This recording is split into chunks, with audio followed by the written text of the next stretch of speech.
So we cut to the open sea and find Blake making her way to somewhere. Now is a good time to bring up the new outfits for the main girls. I know there's been some backlash to the new designs, but I kinda like them.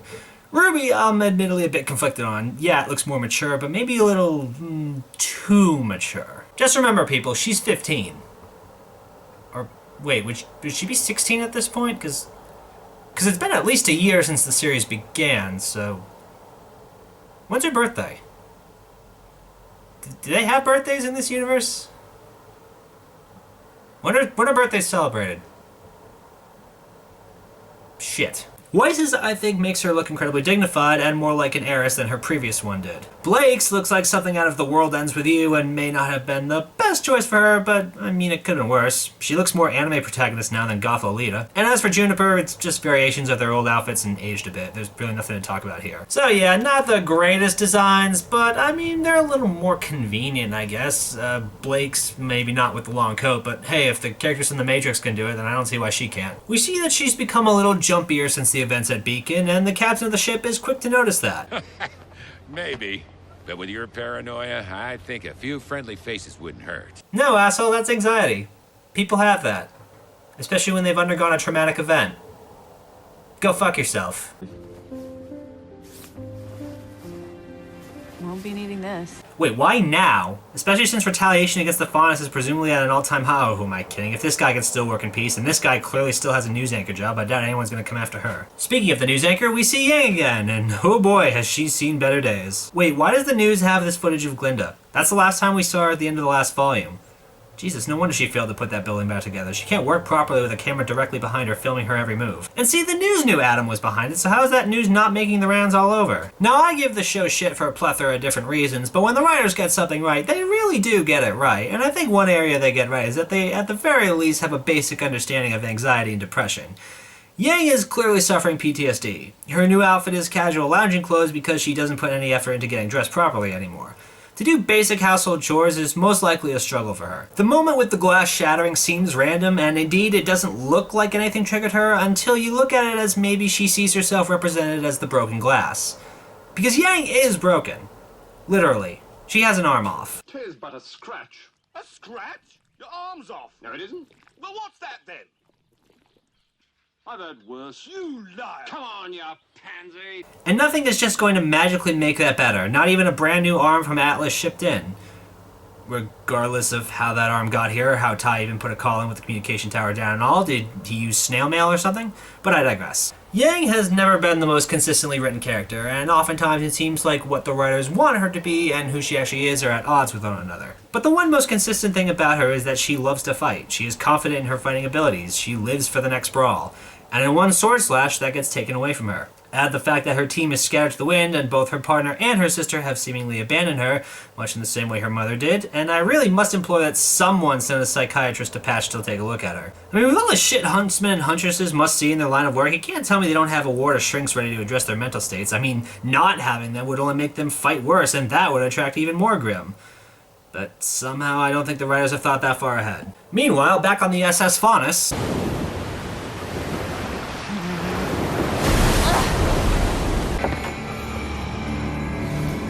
By the gods. Oh, what the fuck? They're a giant Godzilla-like sea monster Grim now? Jesus Christ on a pogo stick. I was expecting maybe some Grim shark, possibly a Grim octopus, but a fucking Grim Seadramon? That's a bit overkill. Sir, we've never fought a Grim this big. We've never seen something this big. Really? Because there's a giant 60-foot Pyros monster frozen atop Beacon Tower that I'd like to introduce you to. Thankfully, Sun has been following Blake like a creepy stalker and jumps in to help, and by help I mean he is completely and utterly useless. I mean, okay, his weapon is a bow staff comprised of 4 sawed-off shotguns which have an effective range of like 10 feet, so he's not exactly the most effective fighter even against a giant monster. But hey, at least we get a better idea of what his semblance is and how it's used in combat. I still don't understand how he does it or how it's supposed to work, but hey, it's still better than what we saw in Volume 2. Just shut up and fight. Yes, ma'am. Meaning today, dipshit, stop posing for GQ. Can I just point out that this fight sucks? Because honestly, I was bored through most of it. It's just a lot of jumping around and Sun being an idiot and cutaways to the ship crew that I'm supposed to, for whatever reason, care about, and who are the ones who land the final blow when all is said and done anyway. I mean, Christ, they rip off Advent Children in one of the penultimate scenes, a movie that already had a laundry list of problems without plagiarism being added to them. Like, there's no good flow to this action. It's get in a couple hits and then goofy cutaways, and then get a couple more hits and then more goofy cutaways. Remember how smoothly combat used to flow before? Remember even when there were cutaways, they didn't interrupt the flow of the action? That's gone. It was gone in Volume 3 as well, but I already complained about the fights back then, and this is just a continuation of those rants. Anyway, they finish the fight, and then Blake addresses why Sun is following her. Have you been following me? I saw you run off. Yeah, like half a year ago. Why did it take you this long to actually approach her? Like, I'm not the only one who finds this creepy, right? Did you really follow her around for months because, what, he's that desperate to perform What's New Pussycat on her? Then why not do it with your team? You're one to talk. Assuming Neptune's stage and Scarlet aren't hiding below deck. Assuming the writers even remember that they were characters. They flew back to Mistral. I told them I'd catch up. Not the first time I left them to take a boat. You know, I'm pretty sure I brought this up back in Volume 2. But what was the point of giving Sun a team? Like, Sage and Scarlet do literally nothing, and even Neptune was really unimportant into anything happening in Volumes 2 and 3. I mean, he's barely in Volume 3 at all. Team Sun is a completely wasted asset that could have been cut entirely and very little would be different. I mean, did we really need to see a Sun vs. Indigo fight last volume? That fight sucked balls. I mean, all those fights sucked balls, but I digress. Sun could have been some expelled student going off on his own. I mean, it would have fit just as well. Anyway, we find out where Blake is going. Home. To Menagerie. Wait, what? To Menagerie. Menage a what? To Menagerie. The fuck is Menagerie? Hang on. Okay, Menagerie, a landmass in the southeast of Remnant where the faunas were previously confined by the humans. And we were gonna get introduced to this when? Prior to the Faunus Rights Revolution, more popularly known as the Faunus War, humankind was quite adamant about centralizing Faunus population in Menagerie. Oh, okay. Alright, let me rephrase that. Why were we expected to remember a place that had one line mentioned of it in 7.5 hours total of showtime? Like, show of hands. Who would actually remember this off the top of their head? Considering it's from one episode of 4 from an arc in Volume 1 that majority of fans would rather forget ever happened because all it was a 4-episode example of why Jaune arc sucks. And naturally, Sun's gonna go with her because, well, it's not like he can just turn back now, is it? This is gonna be great. Never been to Menagerie before. It'll be a regular journey to the east. Cut back to the Fortress of Doom where we see Cinder doing something. Is she trying to control the Wrath of Khan monster living in her arm? Did she not previously have control of it, or is this a side effect of the Deus Ex? Oh, okay, great. So far this volume we've lifted from Shadow, the Colossus, and Digimon, and now we're ripping off Code Lyoko for good measure. Cinder, I am going to ask you this one more time. Did you kill Ozpin? Why is this even a question? You can just tell by her facial expression that she's lying. Like, how fucking naive can Salem possibly be? So I'm curious. To what failures are you referring? Oh. Reinforce our numbers at Beacon. The relic is there. Wait. There's a fucking relic now?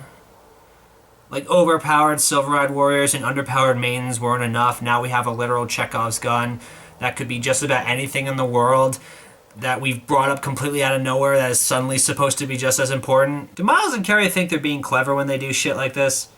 Like, you can't make yourselves out to be smarter than your audience when you don't tell your audience anything at all. Oh god, not this little fucking bastard again. Fuck him too. Hello, I'm Professor Ozpin. Oh, and chalk one more up to the audience for figuring that out ahead of time. Does it excuse how he was introduced? No. So Yang has a nightmare that's pretty generic, and then she wakes up to find Beacon's only 2 professors downstairs chatting away with her father. I have nothing to really nitpick about this scene, because I absolutely love this scene. It shows Yang that she's in a safe environment with people who care about her and want to help her get better. You think her dad is making the worst kind of remark, but then you realize this is just their way of coping, and it actually makes him an even better father that he found that kind of understanding with her to help her be at ease. Yang's dialogue about her arm is admittedly written and acted rather blunt force trauma, but it's still a good look into how she views herself. And Ty's line is pretty on the money. Yang putting on the arm would just be a start. What she does after that is what will determine her road going forward. The arm does not make things automatically better. Yang still has to work to get herself to a happy place again, but it has to be her choice. So when she puts the arm on at the end of the episode, it signifies that she's ready to take the next step, even if her reasons are just to go after her family. It's still a step in the right direction for her, but she's still going to have to work for it. And okay, I know I said I had nothing to nitpick before, but I do need to bring up this one thing. Glinda is still repairing Beacon, as we saw in that news report, but in the last episode, Salem wanted the Schifozoa knockoff to bolster the defenses at Beacon. Reinforce our numbers at Beacon. So, like, who's in control of Beacon right now? Or are there lines drawn down the middle like a game of dodgeball? Speaking of Yang's family, Crow finally comes back, and he's still just casually hanging behind Orange, not helping them. I mean, okay, you can make the argument he knows they won't learn anything if he helps them all the time, and okay, I can agree with that. Although a little help might have been necessary at some points. Anyway, he goes into a bar, and we finally see Raven after over a volume of being away. Now, the main problem I have with this scene is that it does nothing to distract me from the fact that this is purely an exposition scene. Every line Raven gives is purely exposition, whereas Crow may throw some jokes in there, but they don't do much to hide the fact that he's here to bring the audience up to speed as well. I'll say they really try to force the whole family thing down our throats by painting Raven as the biggest hypocrite on two legs. Also, it seemingly continues to act as though the stinger scene from Volume 2 never happened by making Raven want absolutely nothing to do with her daughter. Also, Raven was behind the village massacre from the other episode. Also, oh fuck it, there are too many alsos. They still don't know where the Spring Maiden is. So does that mean they know where the Summer and Winter Maidens are? Because I can't help but notice that nobody's asking about them. Oh, and they're looking for a relic too, but really, who cares?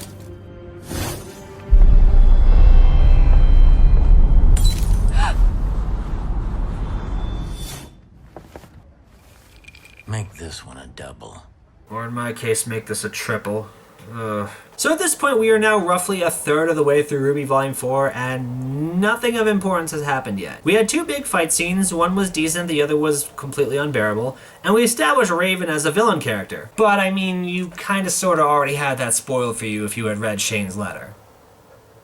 Wait.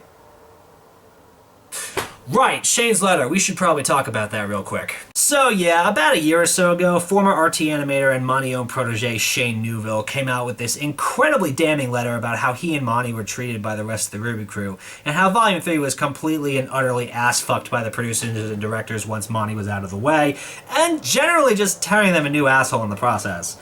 There have been many, many opinions on the matter, some supporting Shane coming out with this, some condemning him, and the matter was more or less ignored by everyone in the RT staff, with the exception of some vague tweets showing how hard this was on everyone, which admittedly felt like playing a sympathy card. Okay, I'm not a complete monster. I don't really believe that this didn't affect them in any way. The tweets just felt a little bit like pandering. From reading the letter, you can look at it from one of two ways. On the one hand, Monty-owned was an incredibly difficult person to work with, understandable with his personality and work ethic. Which wasn't so bad when it was just him working on RVB, but when you're the head of an entire animation department, it can cause friction, and from little snippets I've seen here and there were definitely a good amount of arguments behind the scenes. But on the other hand, they hired Monty-owned because he was Monty-owned. Like, they didn't want just any animator, they wanted Monty. They had to have known what they were getting themselves into. So the idea that they would take the thing that made him unique and try to force him into a more unified way of animating things seems kind of ludicrous unless their heads really did get too big for their britches. Do I think Shane was lying in his letter? No. I think everything he said is the truth as he saw it. However, that's just it. It's the truth as he saw it. Whether it's the definitive truth is another matter entirely. There are parts of this letter that I find hard to believe. That certain RT producers would treat certain employees that terribly, contrary to their image, is hard to swallow, even if it does happen all the time. But the changes to Volume 3, when you think back on how disconjointed Volume 3 was, and I said months before the letter even came out that it felt like someone chopped the season up with a fire axe, and those parts of his letter make sense. And the whole thing on the treatment of Sheena I already knew was true because, well, people tend to talk and I tend to listen. That was one secret that they really didn't do a good job of keeping secret, just saying. I wish we had gotten that original Cinder Pura fight. Even if it would have been more about Jaune in that moment, it still had a better narrative flow and it makes sense given the final version we got. Why was her back turned to her? Seriously, watch the scene. She's facing forward when the shield is thrown. Also, the arc of the fucking arrow is off. That was a straight shot to her chest, or back in this case. So that's the scene that bothers me the most. The rest I'm hit or miss on.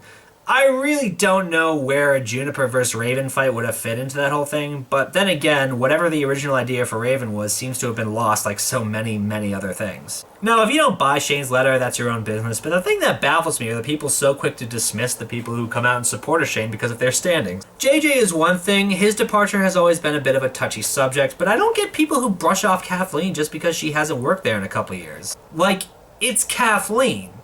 She's been there since the beginning.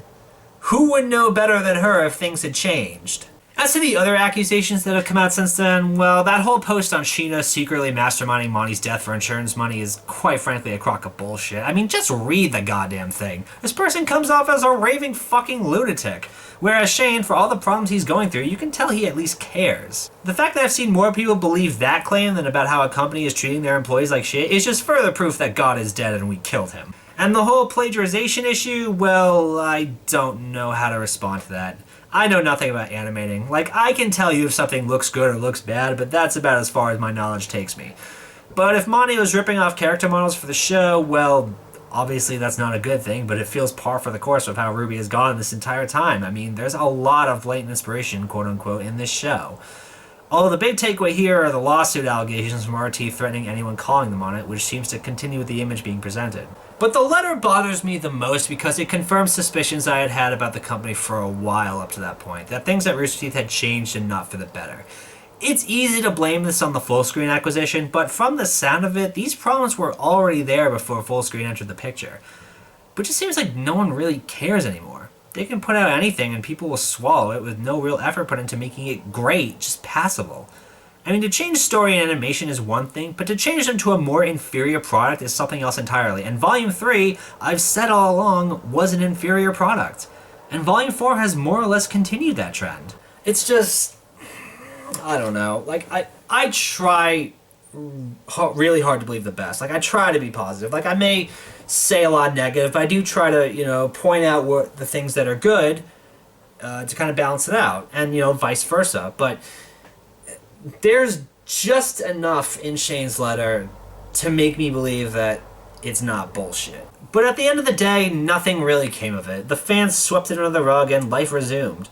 And that makes me sad. Liking something and being passionate about something is all fine and good, but when you allow your love and passion for something completely blind you to the reality of a situation, that's a dangerous territory.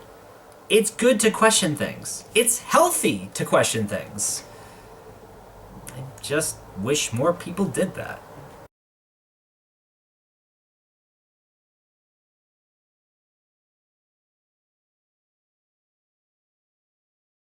So when she puts the arm on at the end of the episode, it signifies that she's ready to take the next...